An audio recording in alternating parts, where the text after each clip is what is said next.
அன்புடன் காலை வணக்கம். புனித லூக்கா எழுதிய நற்செய்தி 18ஆம் அதிகாரம் 1 முதல் 8 வரை உள்ள இறைவார்த்தைகள்.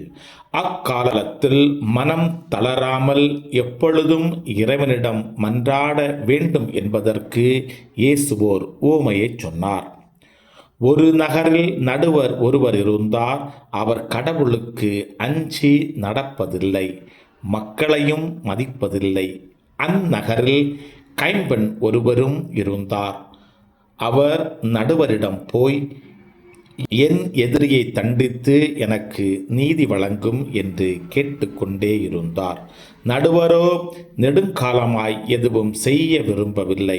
பின்பு அவர், நான் கடவுளுக்கு அஞ்சுவதுமில்லை, மக்களையும் மதிப்பதில்லை என்றாலும் இக்கைம்பெண் எனக்கு தொல்லை கொடுத்து கொண்டிருப்பதால் நான் இவருக்கு நீதி வழங்குவேன்.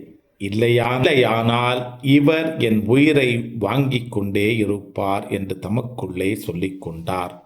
பின் ஆண்டவர் அவர்களிடம், நேர்மையற்ற நடுவரே இப்படி சொன்னாரென்றால், தாம் தேர்ந்து கொண்டவர்கள் அல்லும் பகலும் தம்மை நோக்கி கூக்குரலிடும்போது கடவுள் அவர்களுக்கு நீதி வழங்காமல் இருப்பாரா?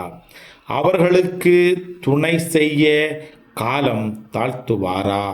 விரைவில் அவர்களுக்கு நீதி வழங்குவார் என நான் உங்களுக்கு சொல்லுகிறேன். ஆயினும் மானிட மகன் வரும்போது மண்ணுலகில் நம்பிக்கையை காண்பாரோ என்றார். கிறிஸ்துவின் நற்செய்தி.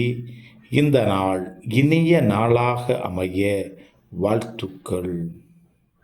பல பல பல புதுமைகள், பெருமைகள், இனிமைகள் இறங்கிய நல்ல நாள், ஒரு நல்ல நாள், நம் தேவன் தந்த நாள். இது நல்ல நாள், ஒரு நல்ல நாள், நம் தேவன் தந்த நாள்.